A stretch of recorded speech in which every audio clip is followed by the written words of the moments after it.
তথাকথিত বিরোধী দলের সুনামধন্য বক্তারা যেসব বক্তব্যের শব্দ চয়ন করে, সভ্যতা ভব্যতা বাদ দিয়ে কথা বলে, মনে হয় না যে তারা কোনো সামাজিক মানুষ। তাদেরকে যখন আমার বাড়িতে যে আপনি আমাকে বকাঝকা দিবেন, আমার মাকে বকা দিবেন, আমার ভাইকে বকা দিবেন, আমার দলের নেতাকে বকা দিবেন, অশ্লীল অশ্রাব্য ভাষায় আমার স্ত্রীকে জড়াবেন, আমার কন্যাকে জড়াবেন, আর আপনাকে আমার এলাকার লোকজন ছেড়ে দিবে, এমনটা ভাবার ওই রকমটা আমরা এখনো স্বপ্নে দেখি। আমলারা নিজেরাই একটা দল, যেই দলের নেতা কর্মীদেরকে জেল খাটা লাগে না, তাদেরকে পত্রিকায় এক্সপোজড হয় না, তাদেরকে জনগণ চেনে না, তাদেরকে গালিও দেয় না। আমরা রাজনীতি করি না, দেখবেন দিন রাত আম করে মানুষের গাইল্লায়, পক্ষে বিপক্ষে গাইল্লায়। কোন কয়টা আমলাকে গাইল্লায় বলেন তো? দেশের সবচেয়ে বড় চোর কারা? প্রজাতন্ত্রের কর্মচারীরা। রাজনীতিবিদরা চুরিচামারি করে, কিন্তু মোটা দাগে রাজনীতিবিদদের চুরিচামারিটা দেশে থাকে। আমরা তো এই আন্দোলন বিজয়ের পরে কাউকে হলো গালিগালাজ করি নাই, কাউকে হচ্ছিল মানে চবর্গীয় গালিগালাজ করি নাই, বা কাউকে কারো স্ত্রী কন্যা পুত্র তাদের নিয়ে আমরা গালিগালাজ করি নাই। কিন্তু এই যে নতুন বন্দোবস্তের কথা বলে গালিগালাজের রাজনীতিতে করা হচ্ছে, সেটা খুবই নিন্দনীয়। মিস্টার আসাদুজ্জামান ফুয়াদ, আপনাকে দিয়ে আলোচনাটা শুরু করতে চাই। যেমনটি বিএনপি মহাসচিব মির্জা ফখরুল ইসলাম আলমগীর বলেছেন যে আমি দেখছি কিছুই বদলায়নি, এই ব্যর্থতার দায় আসলে কার? ধন্যবাদ। সামষ্টিক, আমাদের সবার, সাকসেসিভ গভর্নমেন্ট যারা দেশ পরিচালনা করেছেন সবার দায়। খাইসলত এমন একটা জিনিস, এটা ওভারনাইট বদলানো যায় না আর কি। তো সেই জায়গাতে মির্জা ফখরুল ভাই যে কথাটা বলেছেন খুবই যৌক্তিক কথা বলেছেন, বাট এটার দায় কিন্তু ওনাদের উপরও বর্তায় এটার, কারণ ওনারা দেশ শাসন করেছেন কোনো না কোনো ফর্মে 3 দফায়। ওনারা আসলে কি করেছেন? পার্টিকুলারলি তো ব্যুরোক্রেসিকে মেন করেছেন। তো সিভিল ব্যুরোক্রেসিকে রিফর্ম করা, সিভিল ব্যুরোক্রেসিকে ফাংশনাল করবার জায়গাতে যে ব্যর্থতা আছে, আংশিক দায় তাদেরকে সার্টেনলি নিতে হবে। এরপরে তো মোটা দাগে গত 16-17 বছরের আওয়ামী ফ্যাসিবাদ যেটা করেছে, সেটা হচ্ছে রাষ্ট্রকে কাঠামোগতভাবে ভেঙে দিয়েছে। ব্যুরোক্রেসির যে নিজস্ব পেশাদারিত্ব ছিল, সেই পেশাদারিত্ব নষ্ট হয়ে গেছে। আপনার মুখ চেনা অ্যাপয়েন্টমেন্ট সিস্টেম, দলীয় ডিএনএ দেখে দেখে, পারিবারিক ডিএনএ দেখে দেখে ট্রান্সফার, প্রমোশন, অ্যাপয়েন্টমেন্ট এগুলো হয়েছে। তো সেগুলো সার্টেনলি আমাদের ব্যুরোক্রেসির যে পেশাদারিত্বের ধারাবাহিকতা ছিল, সেটা যথেষ্ট পরিমাণ ভেঙে গেছে। একই ব্রিটিশ ইন্ডিয়া যদি ধরেন, সেখানে দেখবেন যে ক্ষমতার পালাবদল অনেকবার হয়েছে, কিন্তু ইন্ডিয়া এবং পাকিস্তানের ব্যুরোক্রেসি কিন্তু এই লেভেলে ধসে যায়নি। মোটা দাগে তারা তাদের পেশাদারিত্ব ধরে রেখেছে বলে আজকে এই যে বিজেপির হিন্দুত্ববাদী ফ্যাসিবাদ আসবার পরেও রাষ্ট্র একদম ভেঙে যায়নি, রাষ্ট্র তার জায়গাতে আছে। এটা গ্র্যাজুয়ালি দুর্বল হচ্ছে, কিন্তু রাষ্ট্র সেখানে আছে। পার্টিকুলারলি যেহেতু বিএনপি সরকার, তাদের ফেইলিউরের কথা মনে করায় দেই। দেখেন যে আওয়ামী লীগের আমলে জনতার মঞ্চ হয়েছে, যেখানে মখা আলমগীর থেকে শুরু করে এই আওয়ামী ঘরানার প্রচুর আমলারা সেডিশাসলি, মানে রাষ্ট্রদ্রোহিতার শামিল এমন কাজ করেছেন। সরকারের প্রজাতন্ত্রের কর্মচারী কখনো রাজনৈতিক ব্যানারে সংহতি জানাতে পারেন না, তো সেটা তারা করেছেন। পরবর্তীতে বিএনপি কিন্তু ক্ষমতায় এসছে, কিন্তু এই মানুষগুলোকে শুধুমাত্র তারা ডিসমিস করছেন, অব্যাহতি দিয়েছেন। কিন্তু তারা যে রাষ্ট্রযন্ত্রকে ভেঙে দেবার জন্য কাজ করেছেন, এটার যে একটা সিরিয়াস জবাবদিহিতা, আইনি প্রক্রিয়ার মধ্য দিয়ে তাকে যে একটা জায়গাতে আনতে হবে, বিচারিক জায়গা নিতে হবে, সেটা তারা কখনো করেন নাই। সেটা না করবার কারণে কি হয়েছে দেখেন। শুধু এক্সাম্পল দিই, নুরুল হুদা, সাবেক প্রধান নির্বাচন কমিশনার, যিনি এখন জেলে আছেন, তিনি কিন্তু সেই জনতার মঞ্চের অন্যতম আমলা ছিলেন যারা ওই সময় অ্যাক্টিভলি রোল প্লে করেছে। মখা আলমগীর আওয়ামী লীগের মন্ত্রী ছিল, আরো ডজন খানেক। তো সেই নুরুল হুদা ডেপুটি সেক্রেটারি অবস্থায় বিএনপি সরকার তাকে অব্যাহতি দিলেন। আওয়ামী লীগ এসে কি করেছে? তাকে ভূতাপেক্ষা আপনার প্রমোশন দিয়ে সচিব টচিব বানানো, তারপরে সকল টাকা পয়সা শোধ করা, তারপর হচ্ছে প্রধান নির্বাচন কমিশনার করলো। বিএনপি সরকার যদি তাদেরকে বিচারিক প্রক্রিয়ার মধ্য দিয়ে বিচার করত, তার সাজা হইতো, তাহলে বাংলাদেশের আমলাদের গত 17 বছরে নষ্ট হবার যে ধারাবাহিকতা আমরা দেখেছি, সেটা আসলে হতো কিনা, এটা আমি আর্গু করতে পারি আর কি, যে এটা হওয়ার সম্ভাবনা অনেক কমে যেত। তো সেখানে আজকের মাননীয় আমাদের প্রিয় ফখরুল ভাই যেটা বলেছেন, সেটা হচ্ছে কারেক্ট, কিন্তু ওনাকে এট এ টাইম এটা দায়ও নিতে হবে, যেটার জন্য কালেকটিভ ওনার ফেইলিওর আছে, ওনাদের ফেইলিওর আছে। দ্বিতীয়ত যেটা হচ্ছে যে আপনি এখন ক্ষমতায় আছেন, 6 মাস হয়ে গেছে, আপনারা কি করছেন এটা আমরা শুনতে চাই। আপনি তো বিরোধী দলের মতো বক্তব্য দিলে হবে না, এটা হচ্ছে বিরোধী দলের রাজনৈতিকদের বক্তব্য, যে আমরা দেখতে পাচ্ছি আমরা কাজ করছে না, রেগুলার আমরা বলছি। যেমন ধরেন শহীদ স্মৃতি ফাউন্ডেশন, যেটা জুলাইয়ের শহীদ আহত পরিবারকে পুনর্বাসন করবার জন্য দায়িত্ব দেওয়া হয়েছে, তাদের 5-6 মাস ধরে বেতন নাই, সরকার টাকা দিচ্ছে না, মুক্তিযুদ্ধ মন্ত্রণালয় টাকা দিচ্ছে না। কেন টাকা দিচ্ছে না? বলতেছে এটা তো ফাউন্ডেশন, ইন্ডিপেন্ডেন্ট বডি, আর রাষ্ট্রই তো এই বডিটা বানিয়েছে। তো রাষ্ট্র 100 কোটি টাকা এর আগে দিয়েছে, বাকি টাকা দিচ্ছে না সে। তাহলে এইটা কেন করছে না? আমলারা করতে দিচ্ছে না। মাননীয় মন্ত্রীদের সাথে আমি কথা বলছি ডিপার্টমেন্টে, বলে ভাই আমলারা একমত হচ্ছে না। আরে আমলারা একমত হবে না মানে কর্মচারীরা একমত হচ্ছে না, এটা কেমন কথা? মানে আপনি তাহলে কিভাবে দেশ শাসন করবেন? সার্টেনলি আমাদের প্রশাসনের কাঠামো যন্ত্র ভেঙে গেছে, তাহলে সেই জায়গাতে একটা হচ্ছে আমাদের একটা সেলফ ক্রিটিসিজমের জায়গা দরকার। আমরা যারা রাজনীতি করছি, যারা সরকার পরিচালনা করছেন, তাদেরকে দেখতে হবে যে আমাদের দেশ পরিচালনার প্রিভিয়াস ফেইলিয়ার কোথায় কোথায় আছে, এবং ইকুয়ালি যেহেতু সংস্কার আমাদের নতুন রাজনীতির একটা মুদ্রা জায়গা জুলাইতে আসছে, আগামীতে আমরা আসলে কি করতে চাই সেটার একটা প্রস্তাবনা সরকারের কাছ থেকে আমরা দেখতে চাই। যে জুলাইকে সামনে রেখে যে সংস্কারের প্রস্তাব দিয়েছেন 31 দফাতে আছে, আমলাতন্ত্রকে ঢেলে সাজানো হবে এই কথা বলে দেওয়া আছে। সংস্কারের মূল বাধা আসলে কি? বাধা হচ্ছে খাইসলত, একটা লম্বা প্র্যাকটিস, একটা ব্যাড হ্যাবিট।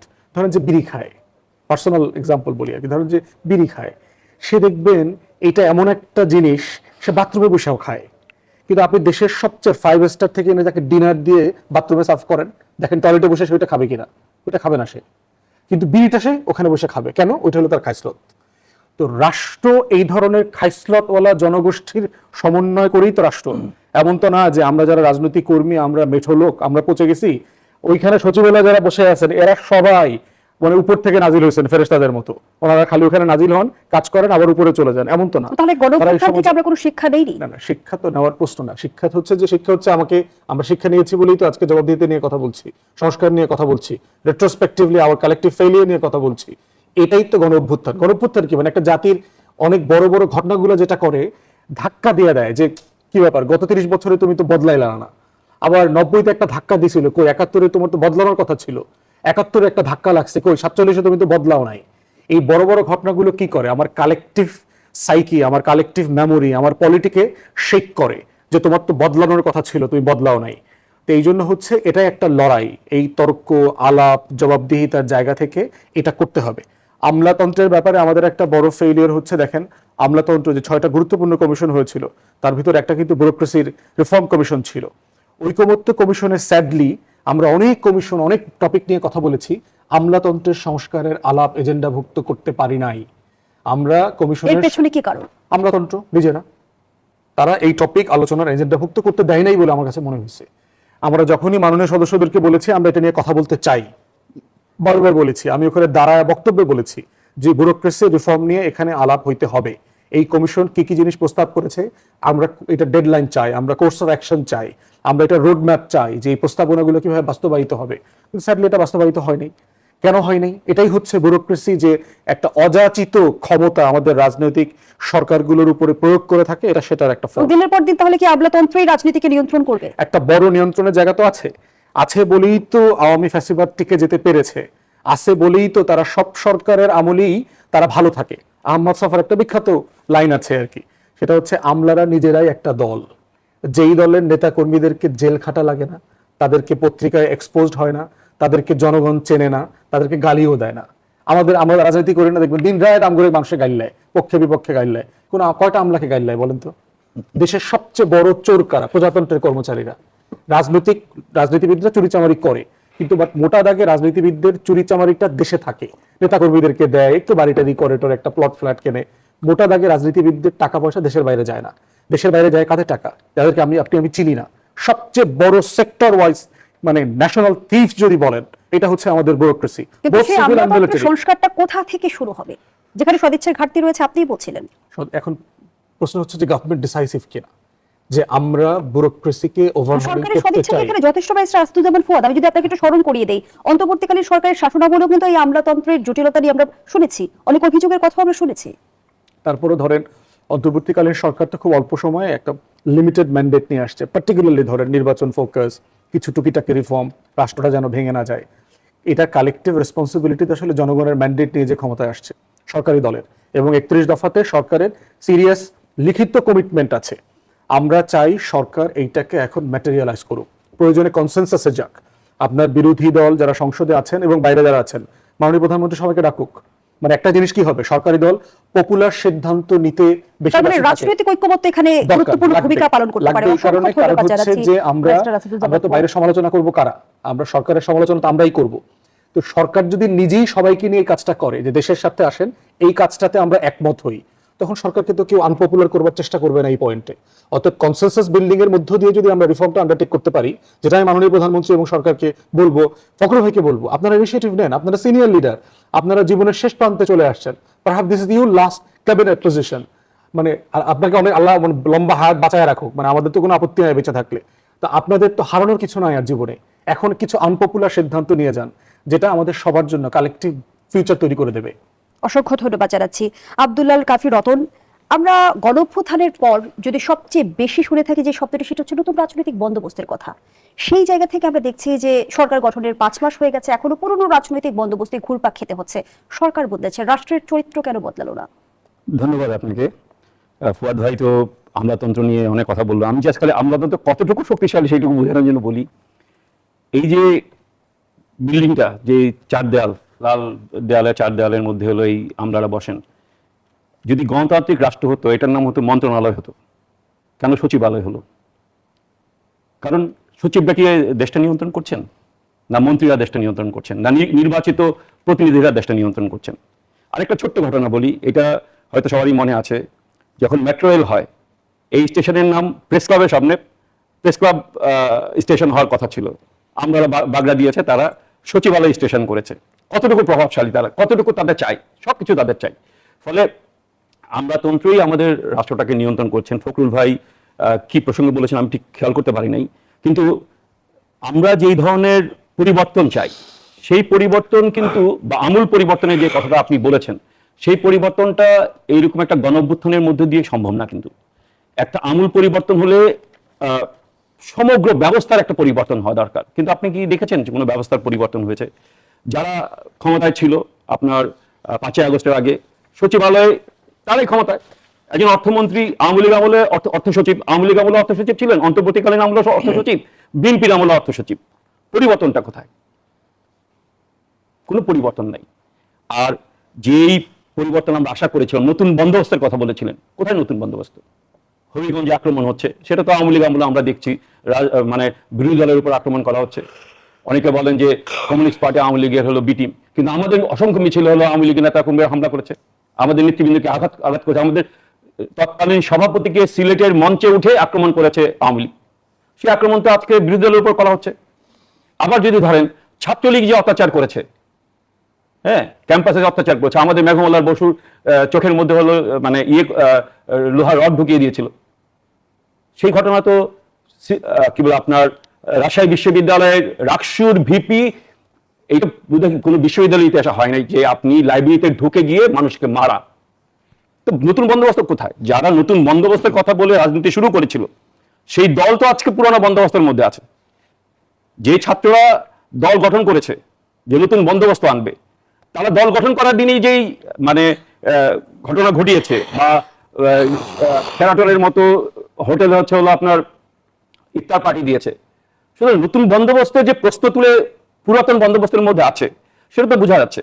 রাজনীতিতে নতুন বন্দোবস্তের কথা বলে তারা 71-এ যারা ঘাতক তাদের সঙ্গে মিলে হলো জোট করেছে, জোট করার জন্য আরো লোক পাওয়া যায় নাই।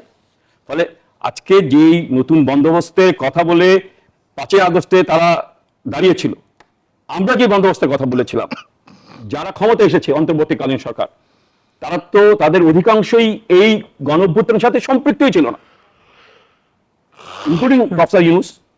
তার কি স্টেক? এখন গল্প বানানো যাবে যে মাস্টার মাইন্ড, উমক তুমক, হেন তেন, আন্তর্জাতিক কানেকশন, এগুলি বলা যাবে, কিন্তু রাজপথে লড়াই করে মুক্তিযুদ্ধের সময় যারা যুদ্ধ করেছে তাদের এক ধরনের অনুভূতি, যারা যুদ্ধ করে নাই অন্য জায়গায় ছিল তাদের আরেক ধরনের অনুভূতি।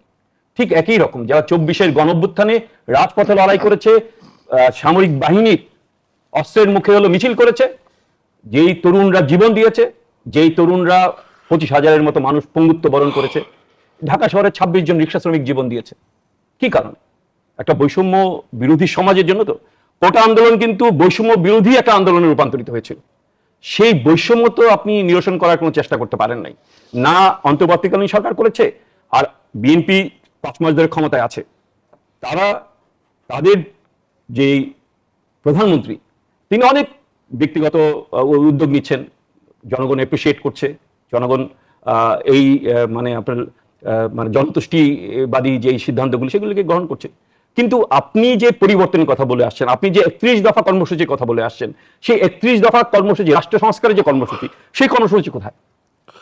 রাষ্ট্র সংস্কারের যে কর্মসূচির কথা বলছি,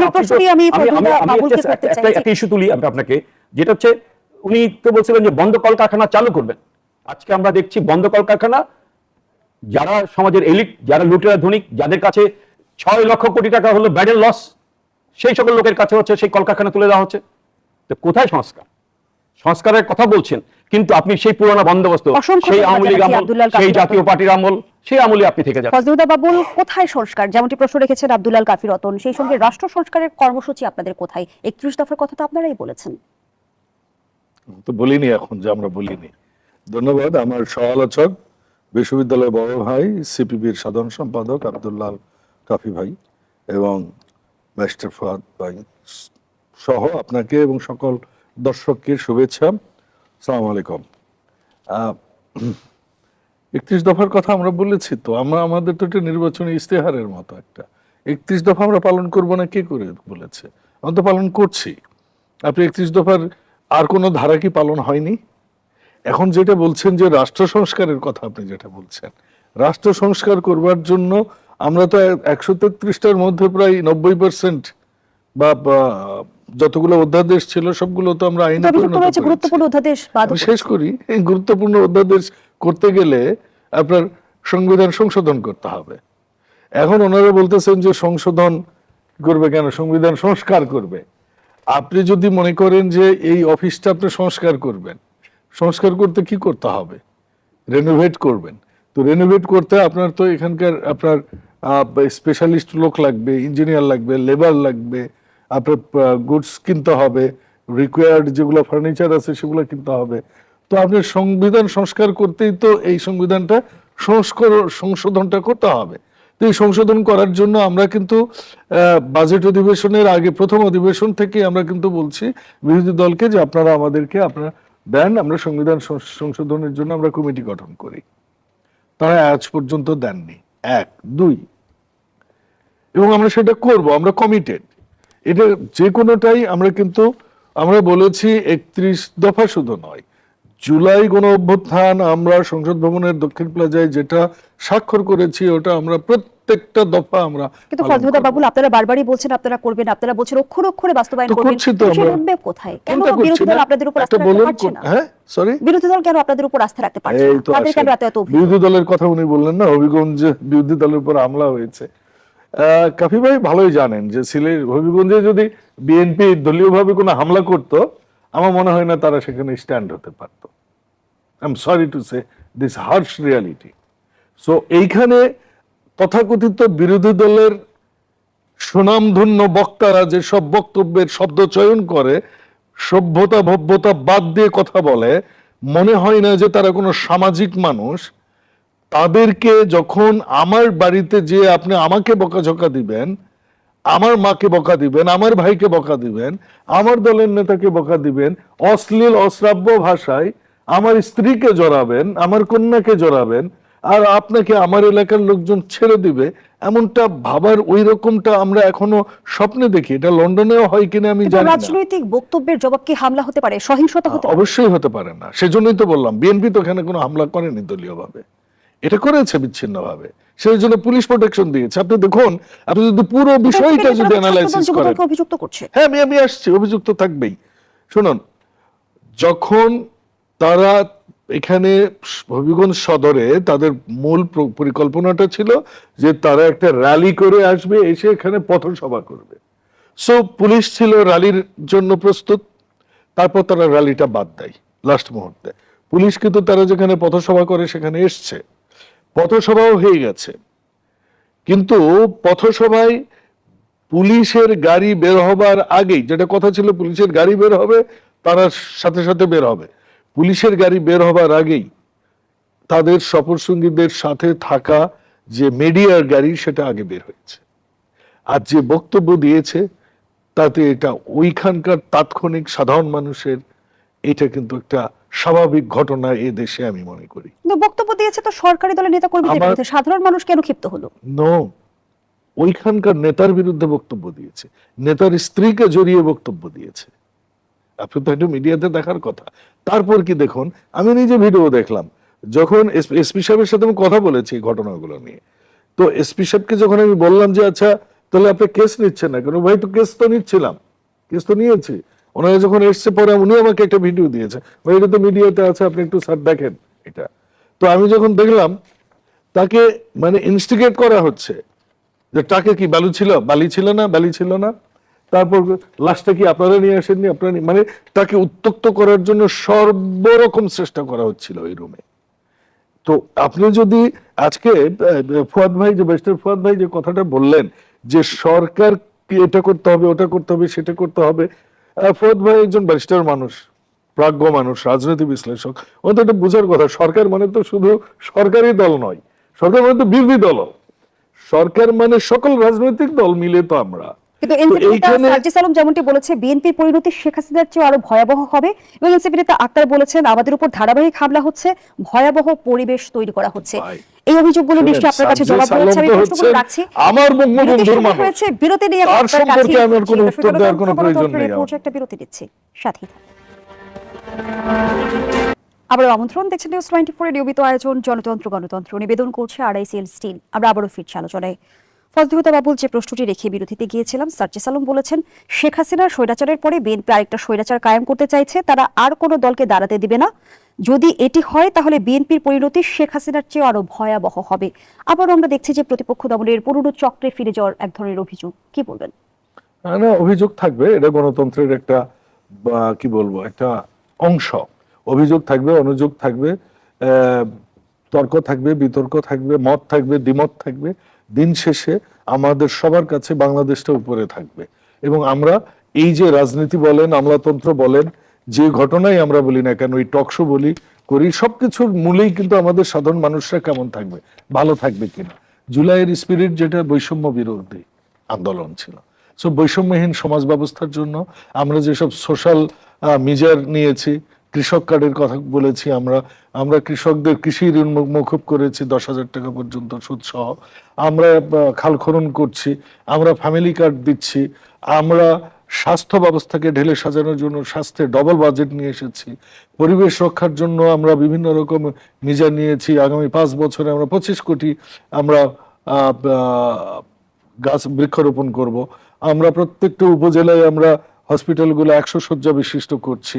আমরা আন্তর্জাতিক ক্ষেত্রে আমাদেরকে কাজ করার জন্য আমরা যে নীতিটা নিয়েছি সেটা হচ্ছে সবার উপর বাংলাদেশ। তো বাংলাদেশ সবার উপর হওয়ার জন্য আমরা এখন বিশ্বের বিভিন্ন দেশের সাথে যেখানে বাংলাদেশের লাভ হবে সেই সব বিষয়গুলো নিয়ে আমরা কাজ করছি। অসংখ্য ধন্যবাদ জানাচ্ছি ফজলুল বাবু, ধন্যবাদ জানাচ্ছি আব্দুল কাফি রতন। যেমনটি প্রধানমন্ত্রীর রাজনৈতিক সহকারী রাশেদ খান বলেছেন, এনসিপি কিছু নেতাকর্মী প্রধানমন্ত্রী তারেক রহমান ও তার সহধর্মীকে নিয়ে কটূক্তি করে বেড়াচ্ছে, মানুষের সামনে তাদের এমপিকে নিয়ে বাজে মন্তব্য করবেন, তারা ছেড়ে দেবে।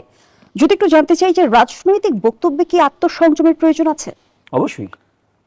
যে নতুন বন্দোবস্তের কথা আপনি বলছিলেন, নতুন বন্দোবস্তে এই যে ধরেন প্রথম সময় আমি বলতে পারি নাই, এই যে যাদের বিরুদ্ধে বলা হচ্ছে, নাম আমি বলতে চাই না, অনেক অনুজ আমাদের, তিনি যেই ভাষায় কথা বলেন, যেভাবে তিনি রাজনৈতিক নেতৃবৃন্দকে নিয়ে হলো বক্তব্য দেন, গালিগালাজ করেন, সেটা কখনোই রাজনৈতিক ভাষা হতে পারে না।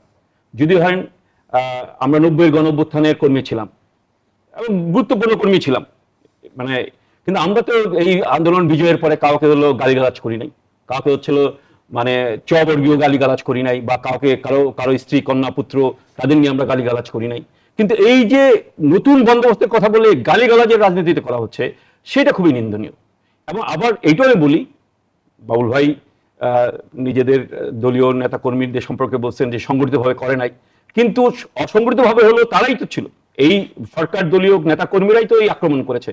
আপনি যদি আইন নিজের হাতে তুলে নেন, সেটাও পুরোনো বন্দোবস্ত, কিন্তু নতুন বন্দোবস্তের কথা বলতেছেন, পুরোনো বন্দোবস্তের হলো ব্যবস্থা নিচ্ছেন। ফলে একদিকে যেমন এই তরুণ, এরা তো তরুণ একেবারেই ধরেন ছাত্রত্ব শেষ করে এই আসছে, পেশা জীবনে আসছে, তারা যদি এই ধরনের কথাবার্তা বলে, সেটা নট অ্যাকসেপ্টেবল কোনোভাবেই অংশ। এবং প্রধানমন্ত্রী সম্পর্কে যেই বক্তৃতা, যেই স্লোগান দেয়, হ্যাঁ, সেই স্লোগানও অশ্রাব্য। সেই অশ্রাব্য কথাবার্তা রাজনীতি হতে পারে। রাজনীতি অবশ্যই আপনি এই সরকারের যে 5 মাসের কর্মকাণ্ড, সেগুলো নিয়ে কথা বলেন। আমরা বলি না, সরকার যে 44টা শিল্প প্রতিষ্ঠান বেসরকারীকরণ করে দিচ্ছে, তাদের বন্ধু বান্ধব ব্যক্তিগত মালিকদের কাছে দিয়ে দিচ্ছে, সীমা পরিসীমা রয়েছে। অবশ্যই ধন্যবাদ। কতটুকু বলবেন সেটা আপনার কালচার, আপনার রাজনীতি এবং আপনার যে মানে সংস্কৃতি, সেটা অবশ্যই হলো আপনাকে মেনে চলতে হবে। ধন্যবাদ জানাচ্ছি ব্যারিস্টার আসাদুজ্জামান ফুয়াদ। যেমনটি নাসিরউদ্দিন পাটোয়ারি বললেন, তার একটা জাস্টিফিকেশন দিয়েছে যে আমি কথা বলি, তারা নাকি এই জন্য আমার উপর হামলা হয়েছে। অন্যদিকে আবার প্রধানমন্ত্রীর রাজনৈতিক সহকারী রাশেদ খান বলেছেন এনসিপি ভণ্ডবস্ত্রের রাজনীতি শুরু করেছে। যদি একটু জানতে চাই যে রাজনৈতিক নেতৃত্বের উত্তেজনাপূর্ণ বক্তব্যের জন্যই কি আসলে সহিংসতাকে আমরা দেখছি যে উস্কে দিচ্ছে কিনা, নাকি আর সহিংসতার দায় সব পক্ষকে নিতে হবে? আমি একটু আগের আলোচনাতে একটু লেজটা শেষ করে দিই। সেটা হচ্ছে যে 1871 সালের দিকে আমরা যারা একসময় বাম রাজনীতি করছি, এখানে কাফি ভাই আছেন, প্যারিস কমিউন রেভলিউশনারি গভর্নমেন্ট করে আপনার ব্যুরোক্রেসিকে তারা একদম সিভিল ব্যুরোক্রেসিকে নাস্তানাবুদ করে দিয়েছিল। এবং হিস্ট্রিতে, পলিটিক্যাল সায়েন্সে, ব্যুরোক্রেসিতে কিন্তু সিরিয়াস ডিবেট আছে যে প্যারিস কমিউনের ধারাবাহিকতায় আসলে ক্যাপিটালিস্ট ওয়ার্ল্ড তার ব্যুরোক্রেসিকে রিভাইজ করতে পেরেছে কিনা, এই তর্কটা আছে। এবং আহমদ সাফা তার লেখায় যেমন লিখেছেন, ফিডেল কাস্ট্রো কিন্তু শেখ মুজিবকে আপনার পরামর্শ দিয়েছিল যে 71-এর জনযুদ্ধের পরে যদি আপনি এখন দেশকে সাজাতে চান তাহলে আপনার পুরাতন ব্যুরোক্রেসিকে ফেলে দিতে হবে। এবং সে একটা দুষ্ট পরামর্শ দিয়েছিলেন। সে বলেছে যে আমি আমার দেশে কি করেছিলাম, সেটা হচ্ছে একটা জাহাজে করে, ক্রুজ শিপে করে ওদেরকে আটলান্টিকে ফেলে দিয়ে আসছিলাম। সত্য মিথ্যা এটা জানি না আর কি, সে দুষ্টামি করে এটা বলেছে। এখন আপনার তো বঙ্গোপসাগর আছে, আপনি কি করবেন সেটা আপনি ভেবে দেখবেন। তো আমার মনে হয় যে সিরিয়াসলি এই তর্কটা করা দরকার। ব্যুরোক্রেসি একটা এসেনশিয়াল পার্ট। কৌটিল্যের লেখা থেকে শুরু করে গ্রেট ফিলোসফারদের লেখা পড়লে দেখবেন যে এভরি সিভিলাইজেশন, তার শাসন ব্যবস্থা, সব জায়গাতেই ব্যুরোক্রেসি দরকার। এই রাজদরবার ছাড়া, সভাসদ ছাড়া আপনি রাষ্ট্রকে চালাতে পারবেন না। কিন্তু এখন প্রশ্ন হচ্ছে যে এটা আমার দেশের জন্য কাস্টমাইজ করা, শাসন উপযোগী করা, যে এই মানুষগুলো আসলে আমার জন্য করবে কিনা। আমার মনে আছে আমরা তখন লন্ডনে আপনার 2022-এর সম্ভবত লিজ ট্রাস প্রাইম মিনিস্টার হইলেন অক্টোবরে 50 দিনের জন্য মাত্র। আমরা তখন চলে আসছি, 50 দিনের জন্য। ব্রিটিশ হিস্ট্রিতে সবচেয়ে শর্ট লিভড প্রাইম মিনিস্টার, মাত্র 50 দিনের জন্য হয়েছেন, এবং second ever female prime minister. তিনি এসেই সপ্তাহখানেকের ভিতরে তার অর্থ সচিবকে ডিসমিস করলেন এবং তার আরো কিছু সিনিয়র সিভিল সার্ভেন্টদেরকে সে ডিসমিস করেছেন। কারণ তিনি বলেছেন যে আসলে আমি যে যেই প্ল্যাটফর্মে, যেই ম্যানিফেস্টো দিয়ে আসছি এর সাথে ওনারা একমত হচ্ছেন না, অথবা আমার ইকোনমিক রিফর্ম প্ল্যান তো এগোচ্ছে না। এই জায়গাতে উনি আউটরাইট ডিসমিস করে দিলেন। যদিও সিদ্ধান্তটা সঠিক হয় নাই, টোটাল সিভিল ব্যুরোক্রেসি রিভোল্ট করে বসছে। 50 দিনের মধ্যে ওনাকে রিজাইন করতে হয়েছে, কারণ white house simply was not listening to her. তো এই জন্য হচ্ছে যে আমাদের রিফর্মের তর্কটা করতে হবে। জনপ্রশাসন সংস্কার কমিশন কিন্তু শুধু এইবার না, এর আগেও কয়েক দফা সংস্কার প্রস্তাব আমাদের আছে। ডক্টর আকবর আলী খানকে কিন্তু আপনার ওয়ার্ল্ড 11-এর সরকার একটা ম্যাসিভ রেসপন্সিবিলিটি দিয়েছিল যে ডিকলোনাইজ করা আমাদের ব্যুরোক্রেসিকে, আমাদের আইনগুলোকে কাস্টমাইজ করা। তিনি 100-র উপরে আপনার রিকমেন্ডেশন দিয়েছিলেন। আওয়ামী লীগ সম্ভবত 19টা অথবা 21টা রাটিফাই করছে, বাকিগুলো আমলে নেয় নাই। আমার মনে হয় যে আমাদের যথেষ্ট রিসার্চ অলরেডি আমাদের মধ্যে আছে, কি কি করা দরকার, কি কি করা উচিত। যেটা দরকার, যে কোনো একটা সরকারকে এই আনপপুলার সিদ্ধান্তটা আন্ডারটেক করতে হবে। এটা এমন একটা জায়গা কোনো সরকার হাত দিতে চায় না, কারণ it's a very powerful institution. আপনি এখানে দেখেন সরকারের টাকা নাই কিন্তু পে স্কেল বাস্তবায়ন করছে। কোনো ইকোনমিক্সে, বাউল ভাই তো কর্পোরেট লোক, কাফি ভাইয়ের অর্থনীতি নিয়ে রাজনীতি করেন, সিম্পলি কোনো ইকোনমিক্সে পড়ে না যে আপনার কারেন্ট ফিসক্যাল রিয়ালিটিতে আপনি পে স্কেল কিভাবে বাস্তবায়ন করবেন। বর্তমান যে বাস্তবতা আমরা দেখছি, রাজশাহী বিশ্ববিদ্যালয়ে আমরা দফায় দফায় শিক্ষার্থী পেটানোর ঘটনা দেখছি, হবিগঞ্জে এনসিপি নেতা কর্মীদের গাড়ি বহরে হামলার ঘটনা দেখলাম। এটি কি আসলে সরকারের আইন শৃঙ্খলা ব্যবস্থার উপর নিয়ন্ত্রণকে প্রশ্নবিদ্ধ করে কিনা, প্রশ্নটি রাখছি। আবারও বিরতির সময় হয়েছে। দর্শক, জনতন্ত্র গণতন্ত্রের রিপোর্ট, আবারও বিরতি নিচ্ছি, সাথেই থাকুন। ফিরে এলাম, দেখছেন জনতন্ত্র গণতন্ত্র, নিবেদন করছে আরআইসিএর স্টিল। আমরা আবারও ফিরছি আলোচনায়। ব্যারিস্টার আসাদুজ্জামান ফুয়াদ, রাজশাহী বিশ্ববিদ্যালয়ে দফায় দফায় শিক্ষার্থী পেটানোর ঘটনা ঘটছে, হবিগঞ্জে আমরা দেখলাম এনসিপি নেতা কর্মীদের গাড়ি বহরে হামলা হলো। সার্বিক বিষয় যদি জানতে চাই যে আইন শৃঙ্খলা ব্যবস্থার উপর সরকারের নিয়ন্ত্রণের বিষয়টিকে প্রশ্নবিদ্ধ করে কি সকল ঘটনা? নিঃসন্দেহে করে, এবং আইন শৃঙ্খলা পরিস্থিতি আসলে ভালো না। আমার ডিপার্টমেন্টের বড় ভাই তো জ্ঞানী মানুষ নিঃসন্দেহে, কিন্তু প্রবলেম হচ্ছে যে আমরা যে জিনিসটা মানে কনভিন্স না যে উনি আসলে সাফিসিয়েন্টলি ওনার মিনিস্ট্রিতে এঙ্গেজ হচ্ছেন কিনা, ওখানে উনি কনসেন্ট্রেট করছেন কিনা, এই জায়গাটা নিয়ে আমাদের যথেষ্ট প্রশ্ন তৈরি হচ্ছে আর কি। এবং এটা এমন একটা জায়গা, যেই জায়গাটা একটা সরকারকে আনপপুলার করবার জন্য সবচেয়ে গুরুত্বপূর্ণ নিয়ামক শক্তি হিসেবে ডিল করে। যেমন দেখবেন আমাদের 60-এর মতো মন্ত্রণালয় আছে। ধরেন এই ক্রীড়া প্রতিমন্ত্রী অথবা ক্রীড়ামন্ত্রী, এটা প্রতিদিন আমাকে আপনাকে এফেক্ট করে না, এটা এখানে কে মন্ত্রী হইলো না হইলো আমার কিছু যায় আসে না। তারপরে ধরেন আপনার এই টেলিযোগাযোগ মন্ত্রী, সে প্রত্যেকদিন কি করে না করে এতে আমার আপনার কিছু যায় আসে না। ইভেন আপনি দেখবেন ফরেন মিনিস্টার, অত্যন্ত গুরুত্বপূর্ণ মন্ত্রী, তিনি আসলে কি করেন টরেন এতে আসলে আমার আপনার দৈনন্দিন জীবনে কিছু যায় আসে না। কিন্তু আইন শৃঙ্খলা এমন একটা জায়গা যেটা প্রত্যেক দিন আমার আপনার যায় আসে। আমি প্রত্যেক দিন এই অনিশ্চয়তা, নিরাপত্তাহীনতার ব্যাপারটা আমাকে ভাবায়। আমাদেরকে, আমাদের জীবনযাত্রাকে কনসার্ন করে ফেলে। জুডিশিয়ারি আর একটা, ধরেন বিচার, আইন মন্ত্রণালয়, যেটা প্রত্যেক দিন আমাকে আপনাকে এফেক্ট করে। তো সেরকম একটা জায়গাতে যদি পারফরমেন্স সিরিয়াসলি নেওয়া না হয়, দেখেন এর আগে আপনার টিআইবি একটা বড় রিপোর্ট দিয়েছে, 3 মাসের 6 মাসের অধিকার একটা রিপোর্ট দিয়েছে গতকালকে না আজকে দেখলাম, হিউম্যান রাইটস ওয়াচ দু একটা কনসার্নের কথা বলেছেন।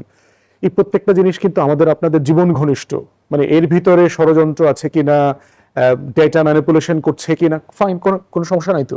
ধরেন টিআইবি বলছে 900+ খুন খারাপি হয়েছে, আপনি এটা পুরো সংখ্যার সাথে একমত না, আপনি এটা ল এনফোর্সমেন্টকে রেফার করে দেন, আপনি আইজি সাহেবকে ডেকে বলেন যে এই পুরো ডেটাটা ডাবল চেক করে দেখেন এটা কারেক্ট কিনা, রিজনটা কারেক্ট কিনা, এটার কজটা কি, এটার সাথে রাজনীতির সম্পর্ক কতটুকু, সামাজিক সম্পর্ক কতটুকু, আর্থিক সমস্যা কতটুকু, আপনি ডেটাটাকে রিভাইজ করেন, রিভাইজ করে আপনি পাল্টা বলেন আমরা এটা রিভাইজ করেছি 80% কারেক্ট, আমি অ্যাকশন নিচ্ছি। কি অ্যাকশন নিচ্ছেন, কি করছেন, এইটা যেন নেক্সট কোয়ার্টারের রিপোর্টে যেন এফেক্টেড না হয়, এটা যেন রিপোর্টটা একই রকম না আসে, তার জন্য আপনি কি করছেন, এটা তো আমরা শুনতে চাই।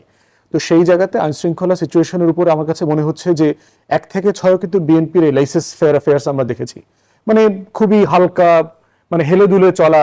পরে কি করা হয়েছে দেখেন, এই বিএনপি সরকার কিন্তু অপারেশন ক্লিন হার্টে গেছে বাধ্য হয়ে, কারণ সে তার দলের নেতাকর্মীদেরকে সিম্পলি কন্ট্রোল করতে পারছিল না, তাকে র্যাবের মতো একটা এলিট ফোর্স বানাইতে হয়েছে বিদেশিদের ট্রেনিং এ এবং টাকায় করে। কি হয়েছে, নিজ দলের হাজার হাজার নেতাকর্মীকে আজিমপুরে পাঠায় দিছে।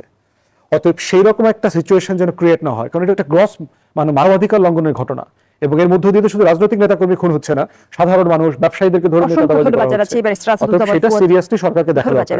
আব্দুল আল কাফি রতন, যেমনটি জামায়াতের আমির বললেন, ভারত সব দলকে পকেটে ঢুকিয়ে ফেলেছে, একটি দলকে পারেনি, সেটা হচ্ছে জামায়াতে ইসলামী। কি বোঝাতে চাইলেন তিনি? এটা হচ্ছে মানে রাতের আধারে জামাতে ইসলামের আমির ভারতীয় কি বলে কূটনীতিকদের সাথে দেখা করেন, আবার ধরাও পড়ে যান। ফলে এখন নিজে যেহেতু ভারতের কাছে দায়বদ্ধ এবং অন্যদের উপর দোষ চাপাই দিয়ে উনি হচ্ছে হলো সেই রাজনীতি করতে যাচ্ছেন। এবং ওনার অনেক স্টেটমেন্ট, শফিক সাহেব কখন কি বলেন সেটা নিয়ে গবেষণা করা দরকার। উনি এক এক সময় এক এক স্টেটমেন্ট দেন, অন্যদের বলতেছেন যে ভারতের কাছে তারা দায়বদ্ধ হয়ে গেছে। শফিক সাহেব নিজেও তো ভারতের কাছে দায়বদ্ধ, এবং ভারত হলো শত্রু না, সে কথা উনি একসময় বলছিলেন। তো ফলে এই যে ধরেন কথাবার্তা বলা, সেগুলি তো বলার জন্য বলা, এবং ওনারা যে রাজনীতি করছেন মানে জামাত ইসলাম, সেই রাজনীতি তো জনগণের কাছে আকাঙ্ক্ষিত না। জনগণ তো তাদের এমপিদেরকে, এটা বাংলাদেশের ইতিহাসে খুব কমই হয়েছে যে জনগণ গিয়ে এমপির বাসা ঘেরাও করতেছে। হ্যাঁ, তারা আল্লাহর আইন প্রতিষ্ঠা করতে চায়, আল্লাহ তাদেরকে পাঠাইছে কিনা জানি না যে তাদের আল্লাহর আইন প্রতিষ্ঠা করার জন্য, কিন্তু সৎ লোকের শাসন যে তাদের দিয়ে হবে না এইটা বোঝা গেছে। কারণ তাদের বিরুদ্ধে যে অভিযোগ আসতেছে, নানা জাতীয় অভিযোগ, তাদের নেতা নেত্রীদের সম্পর্কে অভিযোগ। যদি শেষ করেন, আজকে একজন দেখলাম, এক নারী এমপি বলছেন, নামও ভুলে যাই, উনি বলছেন যে পুরুষরা নারীদেরকে পড়াইতে পারে না। এটা আমি জানি না যে কেন উনি বললেন। ঢাকা বিশ্ববিদ্যালয়ে ক্যান্টিনে হচ্ছে ঘেরাও দিয়ে বসে আছে, তাহলে পার্লামেন্টও কি এরকম ঘেরাও করে জামাতের নেত্রীরা বসবেন? তাদের জন্য যেটা প্রযোজ্য না, জনগণের জন্য সেটা প্রযোজ্য করার চেষ্টা করছেন তারা। ফলে শফিক সাহেব কি বললেন সেটা কোনো গুরুত্ব বাংলাদেশের মানুষের কাছে নেই। যেটা ফজলি হুদা বাবুল যখন জামায়াতের আমির দাবি করেন যে ভারত সব দলকে পকেটে ঢুকিয়ে ফেলেছে, একটি দলকে পারেনি, সেটি জামায়াতে ইসলামী, তাহলে কি সেই পুরনো হেজিমনির বার্তা দেয়? আমরা বিগত সময় যেমনটি দেখেছি ভারতের হেজিমনির কথা আমরা বহুবার শুনেছি। দেখুন, প্রতিবেশী যখন থাকে না, তখন প্রতিবেশীকে নিয়ে অনেক রকমের কথা হয়, কিন্তু জামাতে ইসলামের আমির বা আমিরে জামাত নাকি বলে, এটা উনি বলেন না, তো নাকি জামাতে ইসলাম বাংলাদেশ না বাংলাদেশ জামাতে ইসলাম, সেটাও আমি কনফিউজ এখনো। যে ওনারা কি বললো, দেখুন ওনারা তো ভারতের পক্ষেরই ছিলেন 47-এ, তাই নয়? তো ওনারা ভারতের সাথে মিটিং টিটিং করেন, উনি নিজেই বলেছেন ভারত আমাদের বন্ধু, ভারতের সাথে বন্ধু সুলভ আচরণ করা উচিত, এগুলো বহু স্টেটমেন্ট আছেন, অফিসিয়াল স্টেটমেন্ট আছেন। এখন সমস্যা হয়েছে কি, জামাতের আমির তো একসময় জাসদ করতেন, তারও আগে উনি জাসদ করতেন। পরশুদিনের একটা শুনলাম যে উনি ছাত্রলীগ বোধহয় করতেন, জাসদ ছাত্রলীগ না তারও আগে একদম মুজিববাদী ছাত্রলীগ করেছে। ওইটা আমি দেখলাম পরশুদিন একটা ইয়েতে, এআইও হতে পারে আবার, কিন্তু উনি ডেসক্রাইব যেভাবে করছিলেন যেসব জনগণ, আমার মনে হলো ওইটাকে। তো ওনার আসলে অনেক ধরনের, কারণ উনি তো বলেছিলেন, আমেরিকা ওনাকে বলেছেন যে জামায়াতে ইসলাম ক্ষমতায় আসবে। এই জিনিসগুলো আসলে একটু আমাদের পার্টিকুলার ইস্যু নিয়ে কথা বলা উচিত। আমাদের ইস্যুর অভাব নেই। আমলাতান্ত্রিকতা নিয়ে কথা হলো, আমরা যে তাত্ত্বিক আলোচনাটা করলাম এটাকে আমি স্বাগত জানাই, কিন্তু ফুয়াদ ভাইকে। কিন্তু দেখুন এখানে আরো একটা জিনিস, আমাদের এটা শুধু সরকার কালকের মধ্যে করে ফেলবে এমন নয়, অনেক চেষ্টা করছে। এখন আপনার লম্বাস্তে তো কি কম্বল উজাড় হয়ে যাবে, কারণ আমাদের তো শুরু থেকে অনেক সমস্যা এখানে। আমরা বলছি ওনারা কি স্থানীয় প্রশাসন, জেলা প্রশাসক, তারা শাসক, তো শাসক কি করে জনগণের সেবা দিবে? এই ডিসিদের বলা হয়তো একসময় ডেপুটি কালেক্টর, রাইট, যে তারা ওখানকার খাজনা আদায় করবে, ট্যাক্স কর আদায় করে সেন্ট্রাল সরকারকে কলোনিয়াল গভর্নমেন্ট ছিল। তারপর কি হলো, তো স্থানীয় সরকার থাকতে এখন স্থানীয় প্রশাসন হয়ে গেছে সবকিছু, আমরা আমাদের মানুষের জন্য কোনো কিছু হয়নি। চলে